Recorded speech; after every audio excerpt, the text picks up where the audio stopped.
Agora nós vamos passar para o nosso momento de reflexão, onde teremos neste momento o pastor Cleberson Gonçalves, da Igreja Batista Jardim das Oliveiras. Pastor Cleberson já é nosso conhecido, foi nosso preletor o ano passado no Retiro das Famílias, falando aos adultos. Também esteve com o nosso Ministério de Casais, em algumas oportunidades, também falando aos casais, e será também o preletor do Retiro dos Casais. Então, pastor Cleberson, sinta-se à vontade no nosso meio para dar o recado que Deus falou ao seu coração para nós.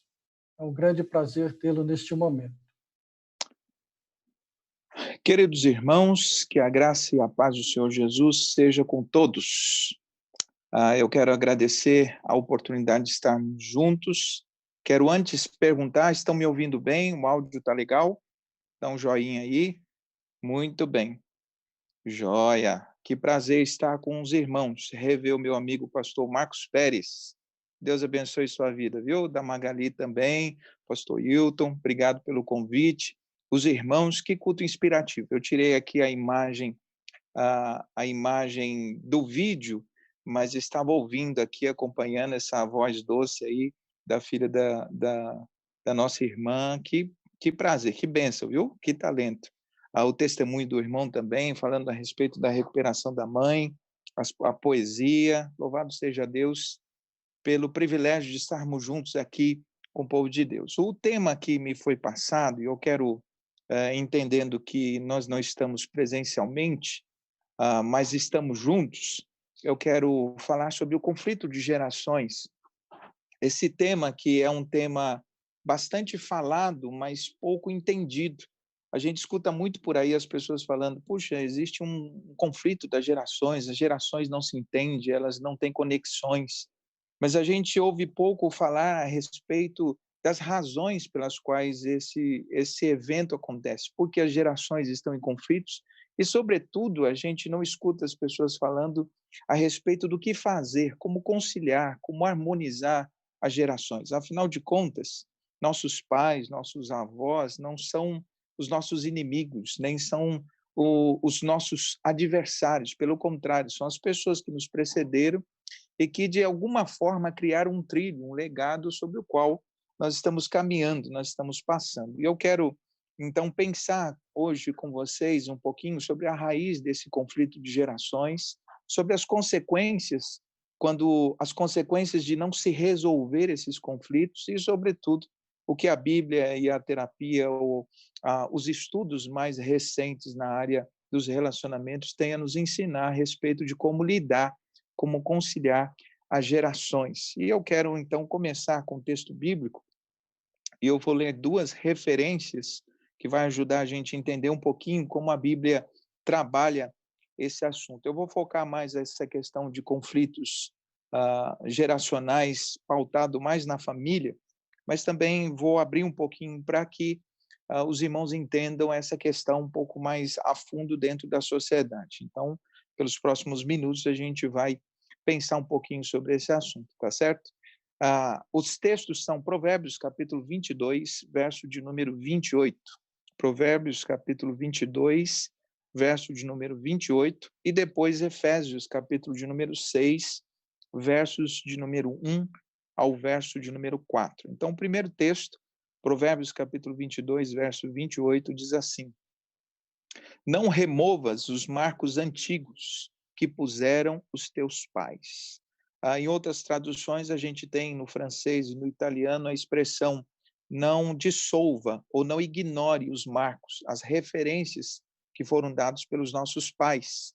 Esse é um conselho de Salomão aos jovens. Não remova aquilo que os seus pais colocaram como marcos antigos, ou seja, coisas consolidadas, valores, princípios que vieram da geração anterior. E, complementando esse texto, já no Novo Testamento, Efésios, capítulo 6, versos de número 1 a 4, o texto diz assim, eu vou ler em duas versões, na versão do Almeida e depois na versão do Eugene Peterson, da Bíblia A Mensagem. E o texto diz assim, Filhos, obedecei os vossos pais no Senhor, pois isso é justo. honra o teu pai e a tua mãe, que é o primeiro mandamento com promessa, para que te vá bem e sejas de vida longa sobre a terra. E vós, pais, não provoqueis os vossos filhos a ira, mas criai-os na disciplina e na admoestação do Senhor. Na versão do Eugene Peterson, da Bíblia a Mensagem, o texto diz assim: filhos, façam o que os seus pais mandarem, é bem por aí mesmo. Honra teu pai e a tua mãe, e este é o primeiro mandamento que traz uma promessa, para que você possa viver bem e ter uma vida longa. Pais, não provoquem seus filhos, sendo duros demais com eles. Trate de segurá-los pela mão e guiá-los no caminho do Senhor. Trate de segurá-los pelas mãos e guiá-los no caminho do Senhor. Portanto, eu quero falar um pouquinho a respeito desse conflito. Então, como eu disse, hoje as pessoas falam muito desse conflito de gerações, mas não entendem a dimensão disso.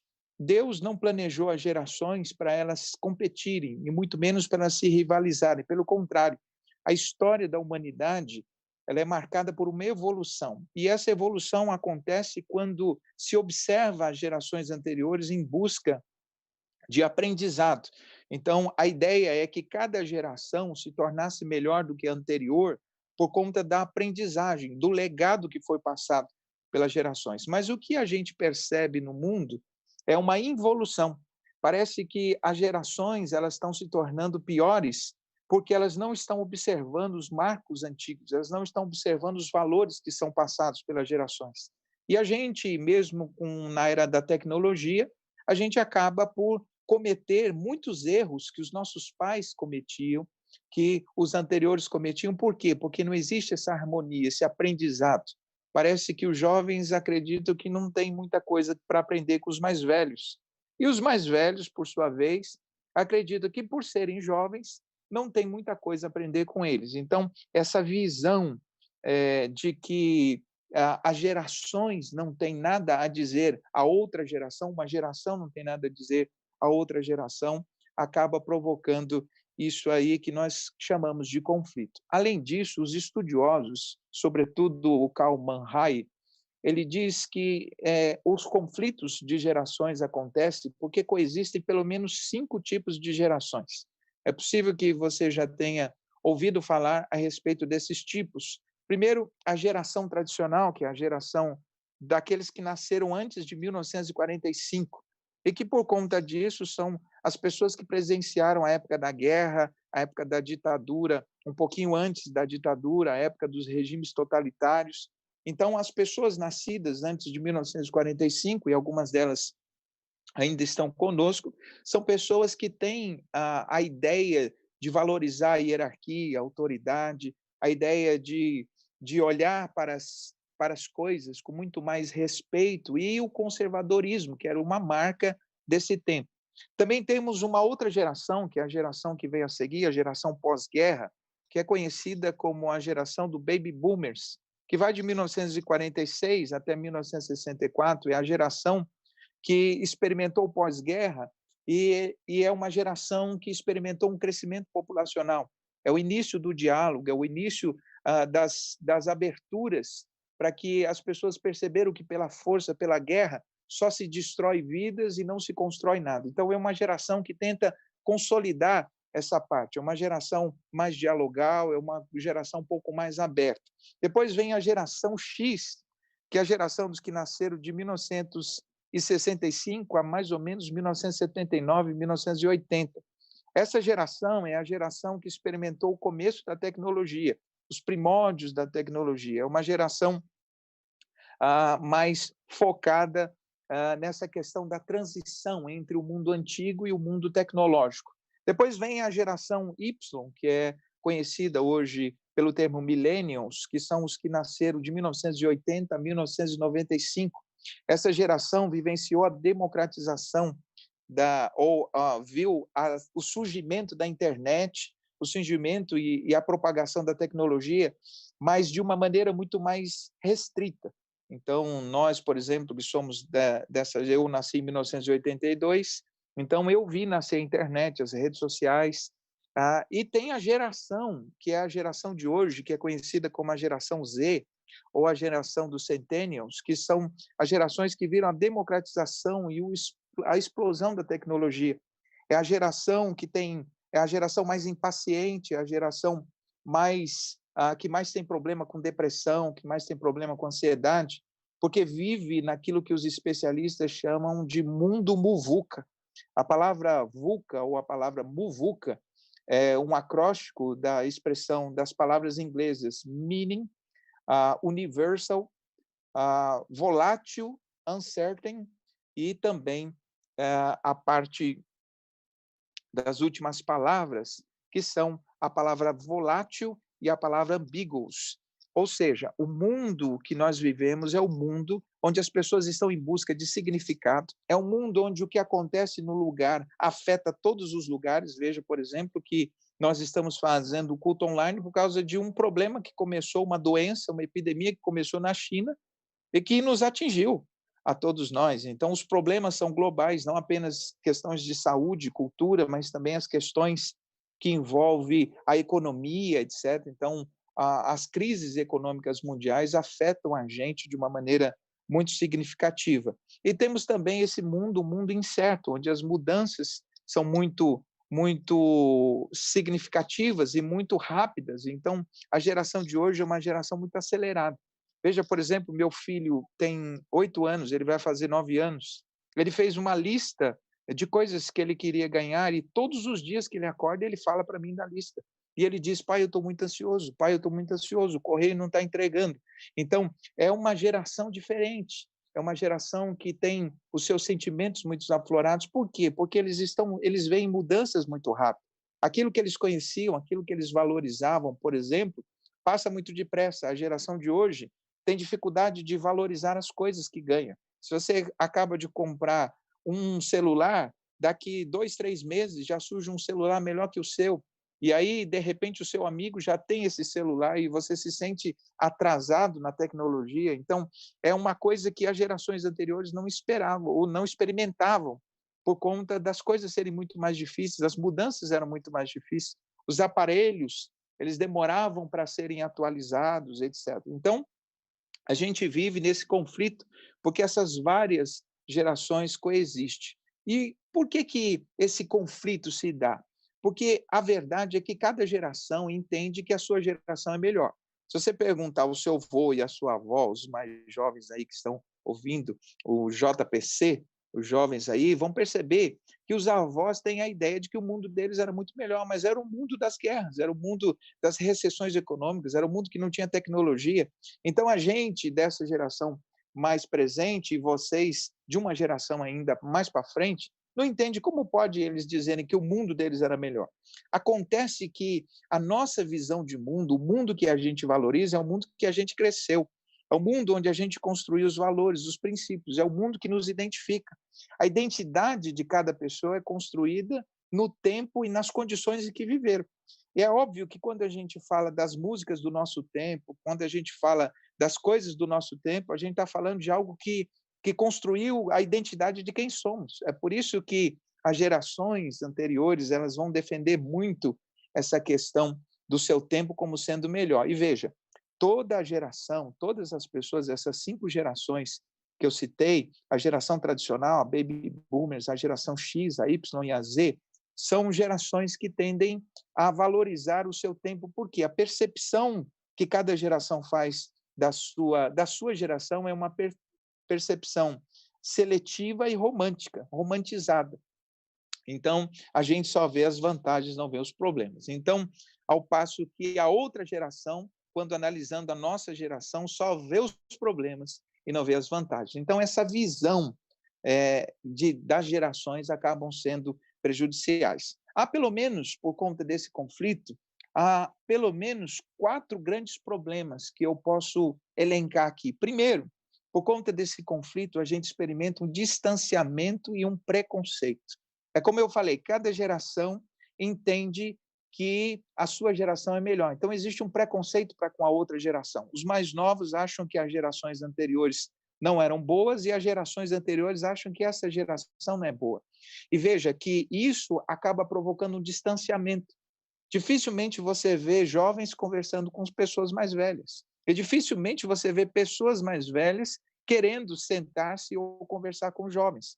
Parece que esse distanciamento se dá das duas pontas, né? Eu, como terapeuta, eu analiso muito as pessoas quando ia nos shoppings, em lugares públicos, nas conferências, e aí eu percebia, acontece muito isso. Os mais velhos, alguns deles tentam se comunicar com os jovens, mas a maioria se isola, assim como os jovens também se isolam. Isso é uma consequência desse preconceito. Por que preconceito? Porque cada geração, muitas vezes, acredita que a outra geração não tem nada para oferecer. Por exemplo, as gerações mais antigas acreditam. O que esses jovens têm a me ensinar? A não sei mexer no celular. Então, essa é uma ideia que as pessoas antigas têm, que a gente não tem nada para ensiná-los a não ser mexer no celular, a não ser estar navegando na internet, etc. Ao passo que a geração de hoje acredita que a geração anterior não tem nada para ensinar, porque viveram na época que não tinha computador, que não tinha internet, que não tinha os meios de comunicação. Inclusive, as pessoas de hoje têm dificuldade de entender como é que passava o tempo sem smartphone, né, sem essas coisas. Então, eu creio que o pastor Marcos Pérez, aí, os irmãos mais velhos, têm, às vezes, essa dificuldade de lembrar para os irmãos que na nossa época, na minha época também, e eu que tão não sou tão idoso assim, mas na minha época não tinha celular, as redes sociais, então a gente tinha que criar outras maneiras de viver. A verdade é que esse distanciamento, além dessa questão do preconceito, se dá por causa do espírito de competição e não de composição. As gerações competem, as gerações brigam para saber qual é a melhor geração, mas não percebem que o espírito de competição é o que nos distancia, porque, na verdade, o que deveria haver é o espírito de cooperação, de composição, eu entender que a geração de hoje precisa aprender muito de valores humanos, relacionais, com as gerações anteriores, e as gerações anteriores precisam aprender como lidar com as tecnologias e como o mundo evoluiu, como as coisas estão muito mais amplas, muito mais dinâmicas, interligadas com o mundo de hoje. Então, a ideia é que, por conta desse conflito não resolvido, haja um distanciamento das gerações. O segundo grande problema é um empobrecimento da vida em sociedade. Veja, quando a gente isola os jovens dos mais velhos, a gente tem um empobrecimento relacional, um empobrecimento cultural. Por quê? Porque a gente percebe que, de um lado, a gente tem o conhecimento, do outro lado, a gente tem a experiência. De um lado, a gente tem as pessoas que, de alguma forma, tiveram seus erros, mas eles não são percebidos pela geração seguinte. Ou seja, a geração de hoje, por conta de se isolar dos mais antigos, tendem a reproduzir os seus erros. Assim como a geração de hoje, por se isolar da geração anterior, tende a não evoluir, a geração anterior tende a não evoluir, a não ampliar suas percepções de mundo, porque não convive com jovens. Então, veja, há um empobrecimento da sociedade. E aqui falando de sociedade, mas também há um empobrecimento da família e da vida de igreja. Quando na igreja, por exemplo, a gente deixa de caminhar com os mais velhos, há um empobrecimento da nossa fé, há um empobrecimento da história da igreja, da história da própria igreja da qual a gente faz parte. Ao passo que os mais velhos, quando se negam a caminhar com os mais jovens, não percebem a evolução do tempo, a dinâmica do evangelho, que é atualizado, a palavra de Deus, as formas como podem ser pregadas. Veja que cada geração defende o seu tempo. Eu, por exemplo, como pastor, e o pastor não pode escolher nenhuma geração. O pastor tem que pastorear, não é isso, pastor Marcos? Tem que pastorear todas as gerações. Então, a gente precisa ter muito cuidado para não fazer apenas aquilo que a gente gosta, aquilo que a gente acha, aquilo que combina com a gente. Veja, por exemplo, a liturgia do culto. Sempre tem alguém que diz assim, eu gostava quando era daquela maneira. E outros dizendo assim, olha, do jeito que está hoje, eu nem parece o culto. Então, a gente percebe que essa disputa, essa rivalidade, esse espírito de competição, ele existe também dentro da igreja, existe também dentro das famílias, porque, afinal de contas, se briga por um espaço para dizer qual é a geração melhor, qual é a geração que tem mais conhecimento, quando, na verdade, deveria haver uma composição.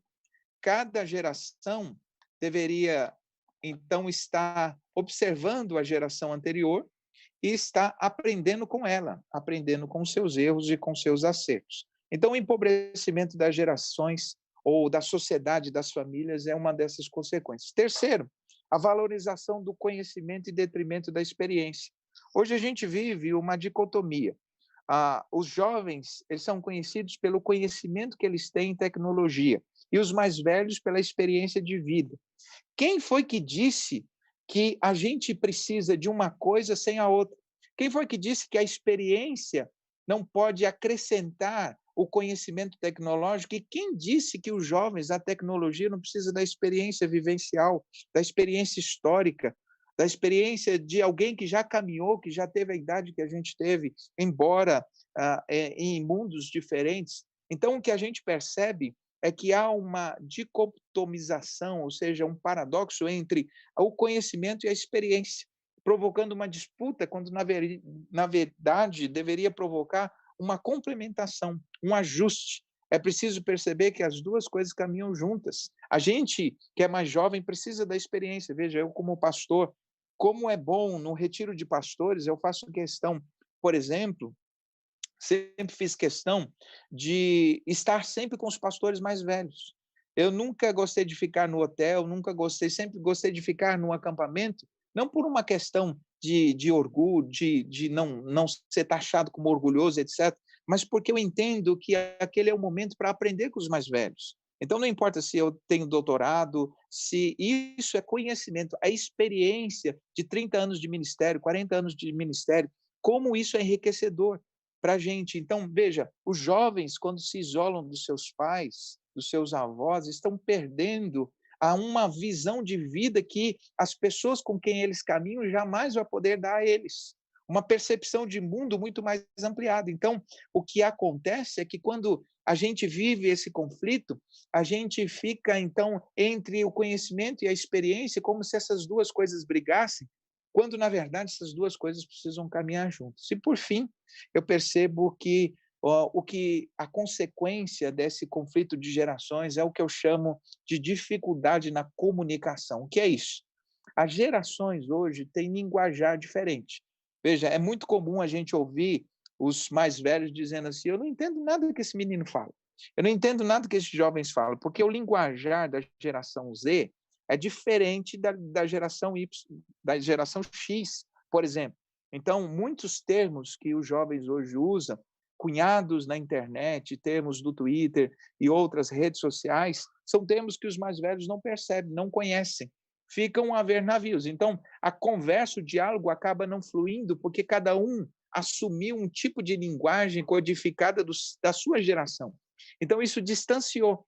E a gente sabe que sem uma comunicação não existe uma conexão, não existe uma aproximação. Essa dificuldade linguística traduz nessa dificuldade de comunicação, de entendimento, de caminhar junto do ponto de vista relacional. Bom, isso é apenas para a gente entender um pouco mais, mas eu quero focar aqui nessa parte final, já partindo para o final, pensando aqui o que fazer com esse conflito. Será que é possível a gente conciliar gerações? Será que é possível a gente criar essa harmonia? Primeiro, eu quero dizer que sim, é possível. Baseado no quê? Veja, eu quero usar uma metáfora para você entender como essas coisas podem acontecer, como as gerações podem caminhar juntas. Veja, por exemplo, que uma orquestra ela é uma junção de vários instrumentos. E veja, existem instrumentos de orquestras que são instrumentos que têm 300 anos, que têm 400 anos, e que estão harmoniosamente casando com instrumentos que surgiram há 20 anos, há 30 anos. Às vezes, instrumentos novos, novidades no mercado musical. E a gente percebe que, se numa orquestra os instrumentos antigos e os novos são capazes de tocar uma melodia e de caminharem juntos, os seres humanos também são. E por que acontece essa harmonia numa orquestra e não acontece essa harmonia nas relações? Porque na orquestra se busca essa harmonia. A visão do diferente não é taxado como algo errado. Um instrumento diferente é, para mim, um instrumento complementar, ao passo que nas relações humanas o diferente é excluído, o diferente é isolado, meu pai pensa diferente de mim, então não vou conversar com ele. Meu pastor tem uma visão diferente, então não vamos caminhar junto, eu vou procurar uma igreja onde o pastor tem a minha idade. Há muitas pessoas que estão fazendo isso. Isso é um erro. Por quê? Porque você acaba vivendo muito o seu mundo sem perceber e sem oferir as vantagens dos mundos das pessoas que viveram das gerações anteriores, e o seu mundo se torna muito pobre. Você se torna alguém dentro de uma caixa que não consegue ver além da visão das pessoas que coexistem com você na sua geração. Então, é possível, sim, a gente viver junto. E aqui eu vou dar 3 conselhos para que a gente possa caminhar junto nesse conflito de gerações. O primeiro conselho que eu dou é que, para que a gente resolva essa questão do conflito, nós precisamos respeitar e valorizar cada geração. Então, a visão precisa mudar. A gente precisa aprender a respeitar. Cada geração tem o seu valor, tem a sua contribuição, mas também cada geração tem os seus fracassos, tem os seus problemas. E essa visão das gerações como sendo boas e também como tendo seus problemas, ajuda a gente a perceber que todas as gerações, elas precisam se comunicar para que haja esse crescimento. Veja, uma coisa não é boa porque é antiga. Existe uma ideia das pessoas dizendo, olha, isso aqui é melhor porque é antigo. Uma coisa, pelo fato de ser antiga, não se torna boa. Ao passo que uma coisa que também é nova, que é recente, também não quer dizer que ela seja boa. A questão é que a maneira como enxergamos as coisas que é o problema. Então, tem muita gente que enxerga as coisas antigas como sendo coisas boas, enxerga as coisas, e outros que enxergam as coisas atuais como sendo boas em detrimento das antigas. Então, o que é preciso para que a gente resolva isso? Primeiro, valorizar gerações, respeitar gerações, aprender a enxergar a vida, enxergar as relações, enxergar as pessoas com lentes diferenciadas. O Daniel Kahneman, no livro Rápido e Devagar, Duas Visões ou Duas Maneiras de Pensar, ele diz que o grande problema da maneira como a gente entende a realidade é que a gente entende a realidade sempre não de uma maneira racional e nem de uma maneira objetiva. A gente percebe a realidade de uma maneira subjetiva e de uma maneira emocional. O que ele quer dizer com isso? Que quando a gente vai enxergar as pessoas, que quando a gente enxerga as relações, a gente, na verdade, faz uma projeção da gente naquilo que a gente enxerga. A gente coloca lente para enxergar só o que a gente quer ver. Então, a juventude hoje, quando olha para a geração antiga, ela usa uma lente que só lhe permite enxergar coisas que os antigos não tinham. Ao passo que os antigos, quando vão avaliar e vão julgar a geração de hoje, usam uma lente que não lhes permite enxergar as coisas boas dessa geração. É por isso que existem essas disputas, esses conflitos. Então, é preciso mudar essa mentalidade de competição, de disputa, para valorizar. Entender que os mais velhos precisam ser respeitados pela sua experiência, pela história, pelo conhecimento que eles nos passaram, pelos valores, pela representatividade que eles têm, pela visão de mundo que eles têm. E os mais novos também precisam ser respeitados, afinal de contas, todas as pessoas têm algo a ensinar, tanto os mais velhos quanto os mais jovens. São lições diferentes, talvez advindas do conhecimento, enquanto outra geração advindas da experiência, mas são lições, são aprendizados. Então, a gente precisa manter isso. Veja que, por exemplo, o texto que nós lemos, Paulo, em outro texto, aliás, abrindo um pouco mais, Paulo diz em 1 Tessalonicenses, capítulo 3, versículo 6, Paulo recomenda que os jovens, que a igreja, estivesse tomando cuidado com aqueles que mudam as coisas, e eles deveriam voltar para as tradições que haviam sido ensinadas. Então, veja, a recomendação da palavra de Deus é que a gente não despreze a tradição, a gente não despreze os marcos antigos, a gente não despreze o que foi passado. Agora, há uma diferença entre tradição e tradicionalismo. Existem muitas pessoas que confundem essas duas coisas. A tradição é o legado, é a dádiva, é a fé viva daqueles que já morreram. Enquanto que o tradicionalismo, que inclusive foi condenado por Jesus em Marcos capítulo 7, verso 13, Jesus censura os fariseus e os saduceus, os escribas, dizendo, vocês, por causa da tradição de vocês, do tradicionalismo, da ideia de tradição de vocês, vocês inviabilizam, vocês anularam a palavra de Deus.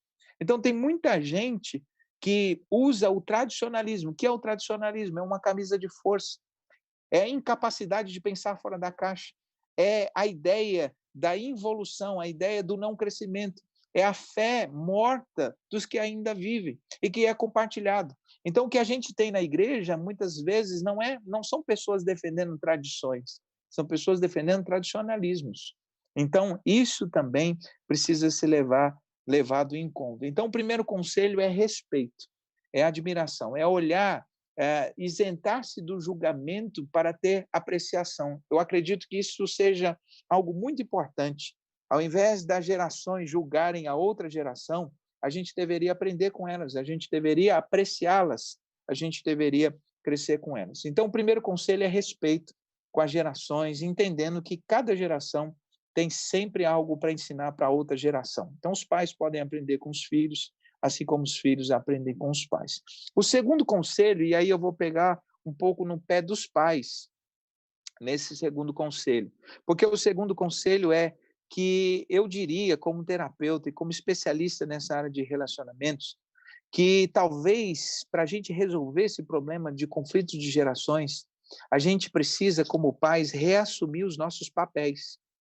Reassumir os papéis. Aliás, cada geração precisa reassumir os papéis. Os pais precisam voltar a ser pais e os filhos voltarem a ser filhos. Porque o que a gente percebe? A gente percebe que parece uma coisa óbvia os pais serem pais e os filhos serem filhos, mas hoje há uma tendência de muitos pais quererem ser amigos dos seus filhos. Eu não quero ter conflito com meu filho, eu quero ser amigão dele. Só que tem um problema. O seu filho tem muitos amigos, mas ele só tem você como pai e mãe. Ele precisa dessa figura de autoridade, ele precisa dessa figura de referência. Ele precisa ouvir um não, ele precisa ouvir que a vida e as coisas não são exatamente como ele imagina. Então, o clamor dessa geração, e eu atendo muitos adolescentes que reclamam porque os seus pais querem vestir a roupa que eles usam, querem ir no cinema, querem curtir o show que eles curtem, querem assistir as mesmas coisas que eles assistem, e os pais fazem isso no intuito de serem amados, no intuito de estarem se aproximando dessa geração, mas veja, estão se aproximando do jeito errado. Uma coisa é você participar da vida do seu filho enquanto pais, outra coisa bem diferente é você sair desse papel de pai para querer ser um amiguinho do seu filho. Aliás, quando o pai tira ou sai do seu papel de pai e mãe para entrar no papel de amigo, você perde algo que é essencial para a construção da sociedade, que é o respeito. Não existe, de maneira alguma, a possibilidade de haver um amor verdadeiro se não se respeita. Nossos pais eram muito mais rígidos do que nós somos para os nossos filhos. Mas nem por isso a gente os odeia, pelo contrário. A gente os ama porque eles foram pais e não foram amiguinhos da gente. Eles nos ensinaram a ter limites, nos ensinaram que as coisas não são como a gente quer, que o mundo não gira em torno da gente. Então, o que eu vejo é que os pais se perderam e a maior necessidade da geração de hoje é que os pais se envolvam com seus filhos, se aproximem com seus filhos, mas mantenham seus papéis de pais, mantenham os seus papéis de autoridade, mantenham os seus papéis de referência. O filósofo e também conhecido Mário Sérgio Cortella, ele escreveu um livro recentemente chamado Família, Entre Turbulências e Comunicações. Esse livro ele diz uma coisa interessante. Ele diz que nas famílias não pode haver democracia. O que existe na família é participação. Não pode haver democracia. Qual é o conceito de democracia?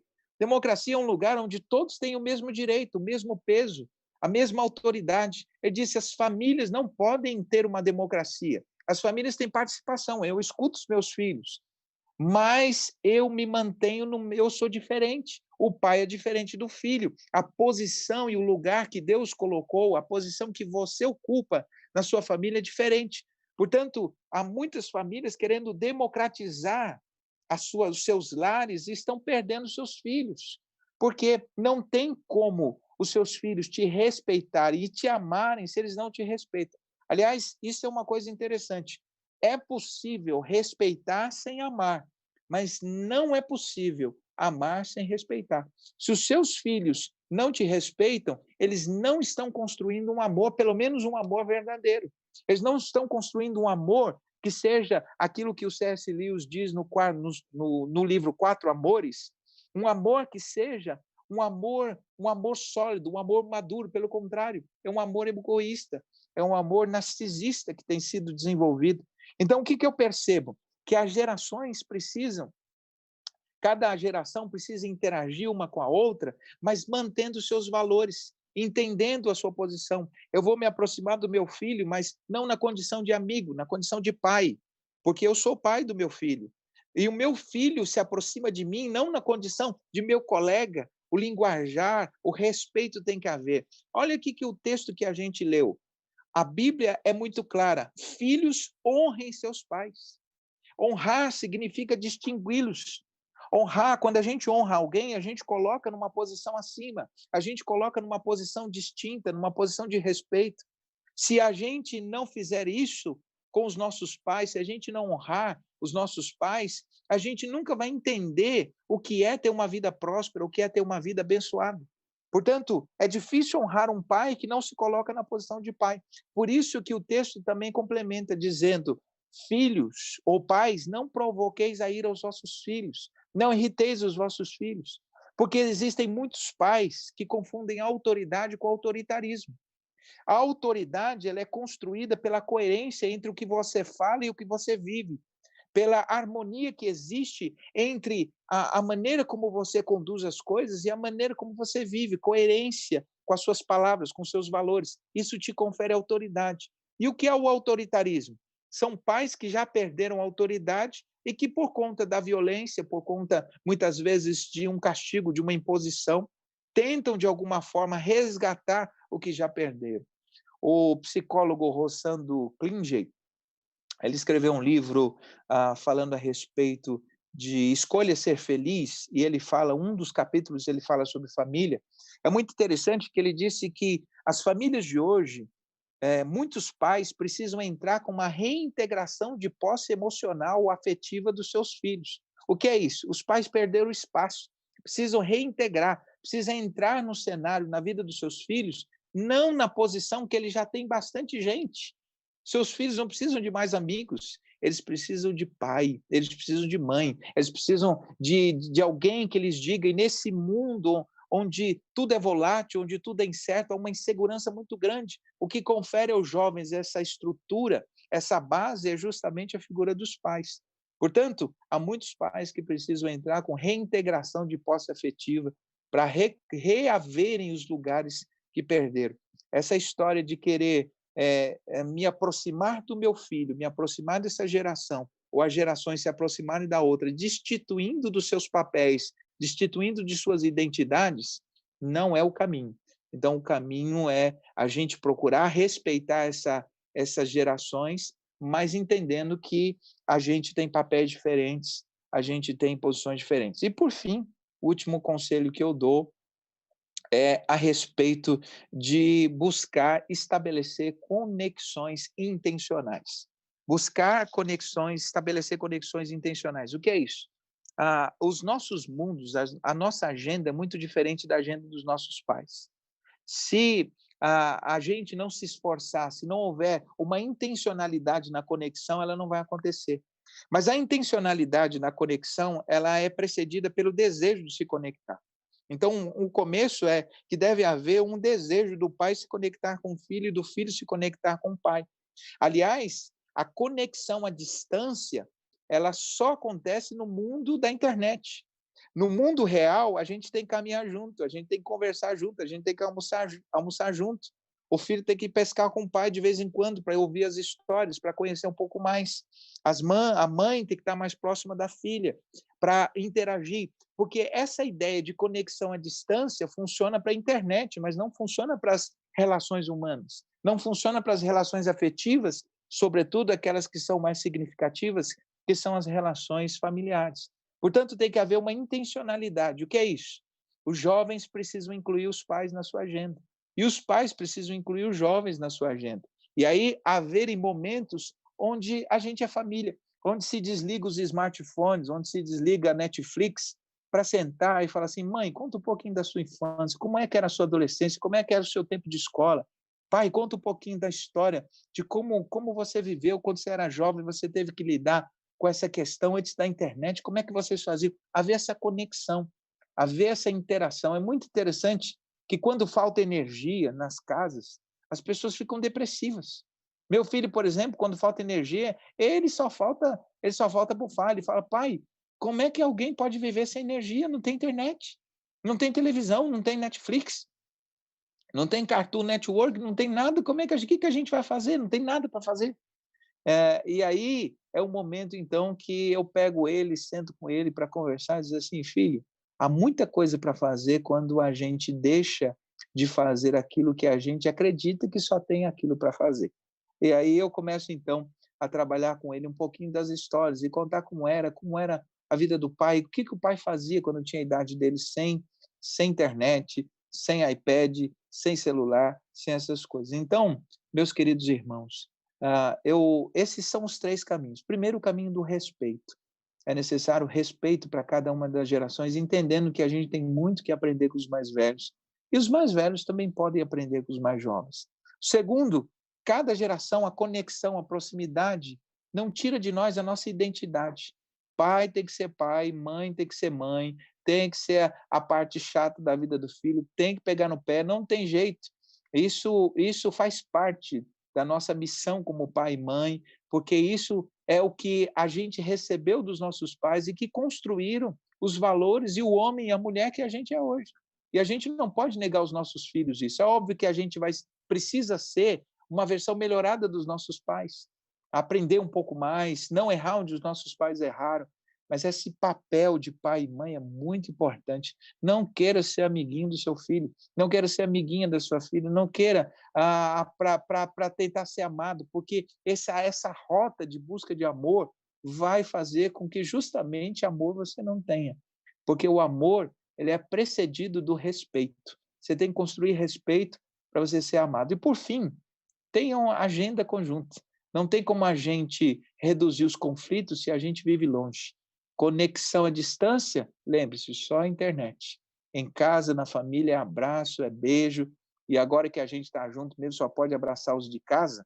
Então é isso aí, tem que abraçar, tem que estar juntos, tem que estar com a família, tem que estar interagindo. E é assim que a gente vai vencer esses conflitos das gerações.